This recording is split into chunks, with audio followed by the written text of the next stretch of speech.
All right, so starting 10-1.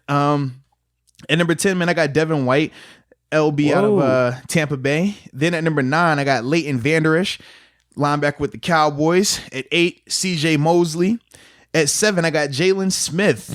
At 6, Levante David. At 5, Demario Davis. At 4, Tremaine Edmonds. At 3, Darius Leonard. At 2, Eric Kendricks. And then at number 1, Bobby Wagner. Yeah. All right, man, what you rolling with, man? What you got over there? My list is it's somewhat similar here. Okay. Maybe not really.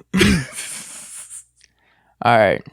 At 10, I have Fred Warner. Okay. At 9, Deion Jones. Okay. At 8, Jalen Smith. At 7, Tremaine Edmonds. Okay. At 6, I don't know if we're just forgetting about him because of the injury. CJ Mosley. 5, Levante David. Yeah. 4, Demario Davis. 3, Eric Kendricks.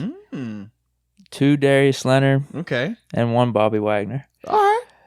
I like it. So, all right, hold on. You have Vander Esch on it still. Who was your 10 too? Devin White. Devin White. Yeah. So those are two interesting ones for me because Vander Esch, I wanted to put on actually too. He just had a bad year last year. He was hurt. Yeah, he was hurt. Injury, yeah. No, he was definitely hurt. So that's kind of the thing. Is he going to bounce back? I expect him to. It was just it was a rough year for him. Because his rookie year he was insane. Yeah, he was all. He would easily be in this top 10 just based off that. I guess my question to you is this though. So you said people forgot about CJ Mosley because of the injury, right? Yeah. But we just said the same thing with Leighton Vander Esch because the first year when he was healthy, it was out of this world. That's the problem. But him playing with he didn't play good last year though. That's kind of my point. With Mosley, he actually played good when he was there. He had the pick six. Like 2 games, I know he had a pick six though right off the bat. He put up some numbers in those 2 games, but body of work with him too. 4-time Pro Bowler coming from the Ravens. He's one of those guys. He's always been in this top 10. So I'm giving him the benefit of the doubt. I think he's going to come back and have a really good season. And I'm not saying that Vander Esch isn't, but Mosley's got that body of work, and he didn't play last year, so we didn't get to see him have any bad performances or anything like that. So that's I wanted to put Vander Esch in there. I really did, but I like my list here. Okay. So why'd you go with Deion? You said Deion Jones, right? Yeah, he's a really good cover linebacker, really fast. A lot of people are high on him. He's got the body of work with him too, throughout his whole career. Just 100 tackles pretty consistently. Like I said, a really good cover linebacker. So I think he belonged in that top 10. Okay, fair enough. Yeah. Why didn't you have you have a knock against him? Or no, I don't have a knock against him. I'm just higher on a guy like Devin White, especially the way he ended the season. He was going out of this world, and along with the fact that from an offensive standpoint, we know that the Bucks turned the ball over at a crazy rate last year. So we talked about similar with Devin Bush, right? We talked about how these guys were out there a ton of times, playing a ton of snaps, more than you need to from a defender. And he was still very productive. He was still one of the main people on that defense that was balling out, and he was doing it as a rookie. And I look at the fact that he had some bumps early on in terms of from his health standpoint, but when he's been healthy, when he's been out there, man, the tape is hot. And he's a guy, it's a reason why he was drafted. So for me, that was my biggest reason why I have him up there. And with Leighton, I feel like Leighton's a better player than Deion. I understand that Deion has the quote unquote longer body of work, but same with CJ Mosley, they've just been in the league longer. When Leighton is healthy, Leighton is going to be one of the best linebackers in this league as long as he stays healthy. The neck injury last year, it affected him. That was why he didn't play as much as he did play, and why Sean Lee kind of emerged back out there. Remember, Sean Lee was a Pro Bowler, All-Pro. Leighton came in and took his spot. And it wasn't even close. So just to give you a little context on it, that's why I still got Leighton up there in my top 10. If Leighton was healthy, this was a year ago, Leighton's my top 5 linebacker. But because of the year he had, that's why he's sitting at 9. And even with CJ Mosley is at 8 on my list because I understand he only played 2 games last year. Now, I understand what he can do from, what he's done in Baltimore and things like that. But I still want to see, okay, get back healthy. Show me that you're still that player. Because where do I got him at 6? So we're not too far off there. Dude, I think just body work with him speaks for itself and how good he's been. Did you have Jalen Smith on yours or not? I do. I have him at where did I have him? I have Fred Warner. I had him at 10. I think I had Deion Jones at 9. I had Jalen Smith at 8. Okay, and I have him at 7, so we're not too far off with that. Now you had Tremaine Edmonds. I was gonna say that's our big one. I don't have it. You had him at 7. I have him at 7. Yeah. I don't have anything against him, dude. could see why you would maybe be a little bit higher on him because you're seeing probably a lot more Bills tape than I am. Actually, I'm not seeing much Bills tape. Right. Just watching the broadcast of a couple of games that I did see last year. But no, dude, he's young. That's the one thing you can say about him that I think is a big benefit to him going forward. Pro Bowler last year, only 21 years old, like I said. Back-to-back 100 tackle seasons, 12 pass defense last year, 12 pass defense in 18, 9 last year. So it seems like he's decent in coverage. Is there anything, or what's the reason you have him higher than, I guess? Because, you have him, up in I have him 3 at or 4? 4? Yeah, I have him at 4, yeah. Now you're saying, why don't I have him higher? Or why do you have him higher? Yeah, I mean, the things you just talked about in terms of productivity from a tackling standpoint, he can cover. He was the leader of that defense, came in as a rookie and literally changed the whole face of that defense. When he got there, it was very similar to when Devin Bush came here in Pittsburgh, right? How it kind of changed the face of that defense, especially when we had lost Ryan Shazier, trying to find that 3-down linebacker, a guy that can cover, a guy that can blitz, a guy that can just make a whole bunch of volume tackles. That's what Tremaine is, but Tremaine did it at a higher level his first year, and then he came back that second year and took another step forward. You know what I mean? So we're talking about with Devin, where it's like, all right, we know early on Devin struggled a little bit. Then he got hot, and then he kind of just continued to improve. Now this next year, we're going to see, can he take the step of being the leader of that defense? Because with Tremaine didn't have a Cam Hayward out there. Tremaine didn't have a Minka Fitzpatrick out there. Tremaine didn't have Joe Hayden when he first got there. When he first got there, Tre'Davious White was still young, trying to show that he can be a top tier corner. Micah Hyde and Jordan Poyer, they were still new to the team in terms of being whether their first or second year there. And even up front, in front of him, Kyle Williams was his best defensive tackle, but Kyle was on his last year about to retire. So he didn't have that type of star-studded cast around him, and he still was able to be very productive and ultimately change, like I said, the face of that defense. And now, for him in year 2, he took over from not just being out there, but being the leader, being the dog, being the guy that it doesn't matter what the scenario is, that's the guy that's going to make a play for us. So that's why I have him at 4, because just watching him on tape, man, there's nothing he can't do. And he's a freak in terms of like how big and athletic he is. We talked about with Devin. Devin is short. This dude right here, man, he's built like a 3-4 edge rusher. Yep. Like he's definitely taller than TJ. He's just a big interior linebacker. Dude, I could be wrong because I don't know if my eyes are deceiving me here. I think I read 6'5". Like 6'5", yes. No, like legit. He looks crazy. Like when you watch him line up, because like I said, I obviously had the opportunity to go up to Bill's training camp last year and see him in person. 6'5". And when you look at him, you're just like, bro, he doesn't look like he should be playing inside linebacker. He looks like he should be an edge rusher. He got long arms. He's a lean, like built almost like a basketball player. And you just watch him, you're like, you see him getting his stance at linebacker. And it's like, yo, how are you moving like this? How do you have that much power? How are you that big, that tall, in doing those type of things? So for me, that's why I was a big fan of his, man. But the productivity is there with it. And the biggest thing, like I said, with any of these Bills players that I've been talking about this year and last year, when you're not playing in your bigger markets from a media standpoint, right? Like your Dallas Cowboys, your Philadelphia Eagles, Cowboys. I mean, not Cowboys, your Giants, obviously Steelers, Patriots, stuff like that. When you're not playing in those major markets from a media standpoint, it usually takes a year or two of you putting out crazy tape for the rest of the league to catch up and say, okay, this guy should start getting that recognition. He start getting accolades. The same thing right here with Tre'Davious White. Tre'Davious White was balling out a year ago, but it took him having a crazy year this year for him to start being talked about more.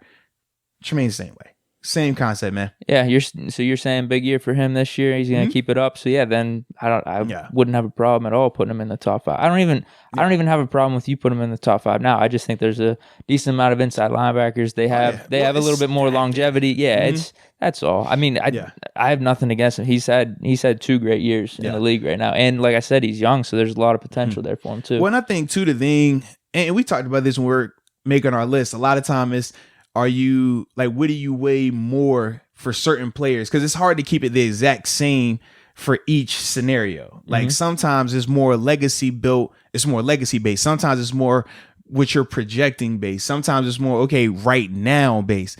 And it's a mix of all of those things when you look at these linebackers. Because a guy like you said with CJ Mosley, he has the crazy body of work. But if you're talking about just last year or what you're projecting him this year, well, not even going to be this year, right? Because He didn't opt out. No. No. You're thinking Hightower. I'm thinking Hightower. Yeah. But when I'm thinking about CJ Mosley with the Jets, though, I'm like, all right, is he still going to be able to be productive minus a Jamal Adams now? Because remember, Jamal Adams, he's traded now. And it's something else with CJ Mosley, bro. That's throwing you off. Hold on, let's see. Yeah. Because I don't, he's not injured. There's something going on with CJ, though, bro. That's got you concerned. Yeah. Let's see here. I got him on Google. No, he did opt out. Yeah, that's what it was. I was going to say, because I knew he wasn't going to play this year. Christ. Yes. That's why I was we should take him off our list then. Well, no, I'm not taking him off. But but this is the thing. So when we talked about like the whole, dude, oh my gosh, yes, dude, I'm just ashamed. I'm ashamed. Yeah, but that was the thing. But the thing with CJ is this: him opting out. I'm not holding that against him because, like I said, this is just one of those situations. But we know, okay, if CJ were to play this year, he's a top 10 linebacker. But my thing in terms of him going to the top 5, my question is he going to be able to produce at that level because Jamal Adams isn't there anymore? Yeah. So that changes a lot from what you're going to be asked to do as an interior linebacker. That was my thing with CJ. Like I said, I knew he wasn't hurt, but I knew he wasn't going to be playing. But that's the biggest thing with him. Is not about, opting out or not. The biggest thing for me is no Jamal Adams. That changes a lot of what they were doing from a defensive standpoint in those 2 games that he played where he went crazy. So how does that affect you? How do you adjust to that? How do you get better from that? That's my concern with him. Wow. Yeah, because he opted out before the trade. He opted out right away. And then after that, Jamal Adams got traded. No, you're right. Mm-hmm. Dude, wow. I didn't even look it up because I thought the whole time it was Hightower. I'm like, no, he's playing this year. Yeah. I definitely thought, wow, I don't even know if I can have him on my list anymore. Oh, come on, man. He's a top 10 linebacker, bro. You said everything you said, and I know. I'm there for it. I stand with it, but now he's that. But now he's not gonna play. Oh man, dude. Like I said, I'm not holding that against him, bro. Like for example, if Big Ben opted out, would that take him from being a top 10 quarterback? Nah, not to me. I'd still have him on my list. Yeah, that's a good point. AB didn't play last year. He's not on the team right now. He was still on the list. This is gonna be like 2 years of him not playing though. Isn't that what AB right now? So I guess he'll be off the top 10 list for next year. You can make the case for that, yes. We'll say if he was to play right now, he's in the top 10. Yeah. I think that's fair. Right. That makes me feel a little bit better. Yeah, because, it's certain players that they take 2 years away from the game. Like AB, for example, right? If AB didn't play, he didn't play all but 1 game last year. If he doesn't play at all this year, and he came back, he still is going to be a top 10 receiver. But where in the top 10, that changes a lot after 2 years away. With CJ, I don't necessarily know if CJ 2 years away from the game is a top 10 guy, but as it stands right now, he is. Wow, I'm ashamed. Oh man, you good, bro? Wow. Oh well, whatever. He's on my list. We'll stick with him. Shoot, like I say, he's on my list too, man. I ain't tripping. I just don't know why I didn't. I shouldn't be getting hung up about this. I really shouldn't, bro. It happens. It happens. That's just like, what are you tripping on, bro? I'm holding myself to I have a standard. Yeah, you tripping right now, man. That I haven't lived up to this point anyway. So what am I doing here? Exactly. Dude, why all right, so in the top 3, obviously Wagner at 1. Kendricks and Darius Leonard. So we got Kendricks and Leonard flipped. Yes. What's your reasoning for that? Dude, I'm big on Leonard, man. No, I love Leonard. Dude. Leonard is one of my favorite linebackers right now, but Kendricks is a better player. Like the thing is this. Everyone's talking about Kendricks and his covering. That's his main thing. Kendricks can play the run, but he's probably the best cover linebacker on this list. Problem is he plays in Minnesota. What did I tell you in terms of like the mark and stuff like that? Like with him in Minnesota, they talk more about Kirk Cousins than anybody on that defense when the defense is nasty. I mean, at the time they had, like I said, Kendricks, who's been a first team All-Pro for multiple seasons, along with having Harrison Smith, Anthony Harris. Then you had Everson Griffin and all the other boys on the D-line. Like they were stacked from a defensive standpoint. They don't get talked about. It's either Kirk Cousins or no one really talks about the Vikings at all, man. But Kendricks, man, you put him in any scheme, man, he can cover anybody. Tight end, running back. He excels at that, man. And he's always been the leader of that defense in terms of the guy who does all the communication, the guy who's setting everything up. Like, that's him. So that's why I look at it like I can't make the case for him being the number 1 because I know Bobby Wagner, number 1, does the same things and he's done it a lot longer. Yeah. And at a higher level, I feel like. Yeah. So that's the only reason why it's Bobby Wagner at 1. But Kendricks, man, he's I feel like he's clear cut at 2. Darius Leonard could ball without a doubt, man. Dude, Darius Leonard is crazy productive. He does give you splash. The sacks, the picks. Mm-hmm. He gives you all that, man. Tackles for loss. Well, this is what I always tell people when you're talking about Kendricks versus Leonard. One gives you the splash plays, right? Yeah. One is going to give you A+ game the whole time. You might get some splash, you might not, but you know it's A+ from start to finish. That's the difference in between the two. Darius, he's going to ball out, but it's still sometimes where he's not going to be as effective as he could be. But like you said, he'll get you one of those crazy picks, or he'll get you a strip sack, and you're like, oh, all right, makes up for it. Whereas at Kendricks, he might not get all these other things, but you know he's then locked down whoever he was guarding. He done made 10+ tackles in this game. He done made sure everybody was in the right area. He's done everything that you need to win. That's what he does. No. Yeah, I guess it comes down to personal preference. It's kind of like the Tim Duncan versus I'm trying to think of a more flashy power forward, because I don't want to say LeBron, because they're not apples, but a Kevin Garnett type maybe. You know what I mean? Like Kevin Garnett had a little bit more flash around his game and around who he was as a player, but that doesn't take away from Tim Duncan. When we talk about Tim Duncan, he's super fundamental, right? Tim Duncan, he's not going to do anything that's going, whoa, wow. He's not giving you that. But you know with Tim Duncan, what you get in every single game, it's A+. You know you winning championships with Tim Duncan. You know, hey, this dude, it's hard to put a finger on what he does great, but he kills in every single thing, man. And you know it's consistent any day of the week, anytime, any location. Whereas with KG, you know KG, man, he might have a down game, but he going to block somebody's shot to the 10th row and he going to flex. Or he going to dunk on somebody and he going to headbutt the back. You know what I mean? Like, that's what he does. And then from there, you sit and you're like, oh, heck yeah, he killed that game. And you're like, when you really break it down, did he kill the whole game or did he have some hot moments? That's the difference, like when we're talking about those two players, man.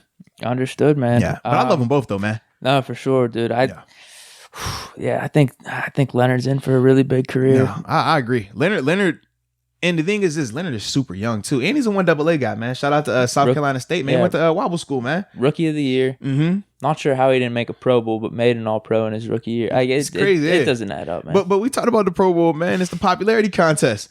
The AP poll, when you talk about AP, first team and second team, that's the one that matters, because those are all the football heads. They're voting on these players. When it comes to Pro Bowl, it's fan vote. So if you're not in a big market, if you're not on a team that is constantly talked about, it doesn't matter. Nobody's seeing you like that. It's the reason why we talked about Mitchell Schwartz, the right tackle for the Kansas City Chiefs, who's been an All-Pro multiple times, does not have a Pro Bowl. How? You know what I mean? Make it make sense to me. He's clearly the best player. He's been the top 1-2 player at his position for multiple years in the league, but does not have a single Pro Bowl to his name. And he just won a Super Bowl. It's not like, all right, when he was playing in Cleveland, okay, you can make the case. All right, Joe Thomas was getting love, but he really wasn't. All right, cool. My man just played in the Super Bowl, won it. The year before that was in the AFC Championship game. We love Mahomes. We talk about Mahomes all the time. This the guy protecting Mahomes. But the fan vote is the Pro Bowl, man. So that's why it's popularity. That's why a lot of us, like when we talk about the accolades, we are more concerned with your All-Pros than your Pro Bowls. Do the Pro Bowls hold weight? Absolutely. They help. But if you're comparing Pro Bowl to All-Pro, give me the All-Pro guy over the Pro Bowler. Yeah. Is there anything else with these linebackers here? Man, now, did you have Levante? You had Levante David up there, and where'd you have Demario Davis at? I got them right beside each other. I got Davis at, where do I got him at 4? I got David at 5. So literally I got Demario at 5 and then Levante at 6. So we right. Okay. Yeah. Same right here. Yeah, same thing. I mean, if this was a few years ago, would you have David a little bit higher? He's getting a little up there in age of production. I don't even want to say he's taking a dip because he's still balling out. Now you look at his numbers, man. He looked good last year too, man. Yeah, and I don't know. I think Demario Davis, that was like a career year for him last year. So he's been pretty consistent. Like I was looking at his Pro Football Reference, been pretty consistent throughout his whole career. Yeah, I guess just hasn't been really getting too much love. But I mean, last year I guess he was able to put it all together. Yeah, because he was a part of the Jets teams where it was him and David Harris with Rex Ryan. They had I'm drawing a blank. Bart Scott. No. He's after Bart. Yeah. Okay, but actually, yeah, they brought him in once Bart left. Yeah, that's when he came in. Him and David Harris together. I forgot they had super tall like edge rusher guy. I want to say Manny Lawson, but it wasn't Manny. Manny was with me in Buffalo, but it was another type like that down there. But I just remember I watched Demario and I'm like, man, he's the more athletic of the two, does the coverage and stuff like that. But I don't know, it just never like popped like that. But then obviously last year, the season he had, I'm like, man, how do you knock that? Like first team All Pro, the numbers were there. He showed up big in big moments. Everything you wanted, he gave you that. I don't know, man. It's just but even with Demario, he's still not like a very flashy player. It's not him, man. He's good though. No, I mean he puts up the sacks too. Back-to-back 5 sack seasons in 17 and 18.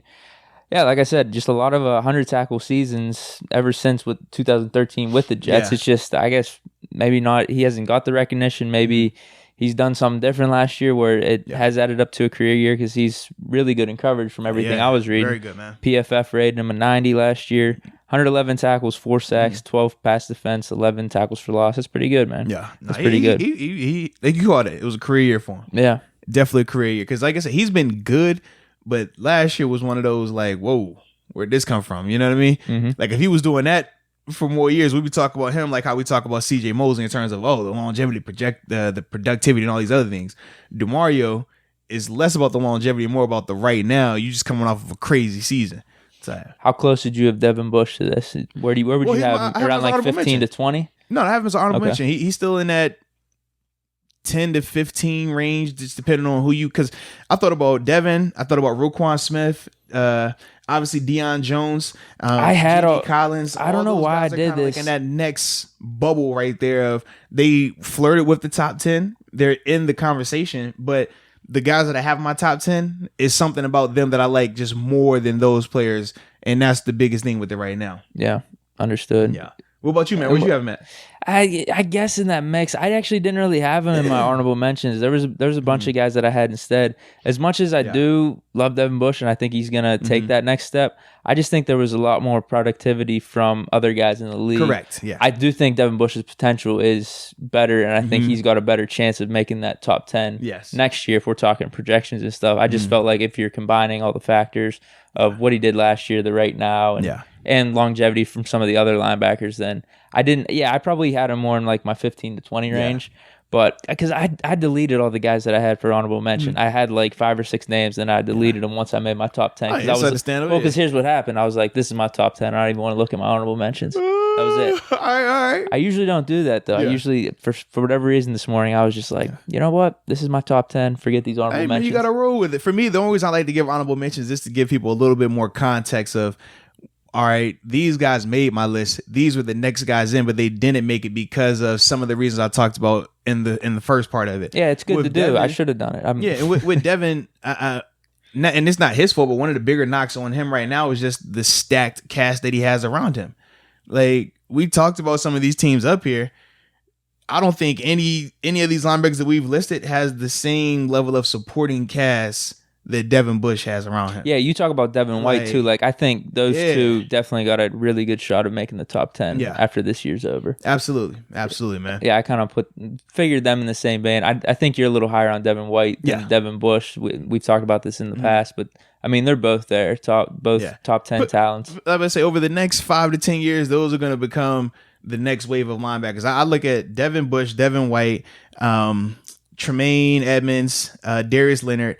If Leighton Vander Esch stays healthy, I feel like those 5 are going to be that next wave of your Bobby Wagners, your Luke Kuechly's, or when you had like your Urlachers and all those other type of LBs and like that vein, every couple of years you got those 5, those type of dudes.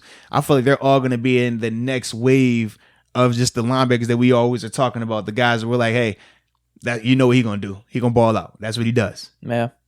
I think solid list all around again. Man. I like it. Not too bad at all. Yeah. It's crazy, man. Let me find out you. Let me see what you. Okay. I'm still hurting about the Mosley thing. I don't know why, bro. You good, man? I'm just hurting about that. I just feel like I should have known. I should have known. Bro, it is what it is, man. Because I'm talking a big game. I'm gonna watch every NFL game this season. But that's not the game though. And that happened during. It was a lot of chaos. Everybody, the COVID situation. You was worrying about a mask and not a mask. Some people opting out. Some people was deciding. Like, I mean, you think about Tre'Davious Tre'Davious White, right? He was leaning up into the midnight hour in terms of if he was gonna play or not play, man. So you're good, bro. You're good. Yeah, I guess the Jets aren't on my radar as much as some other things. Maybe that's it. Yeah.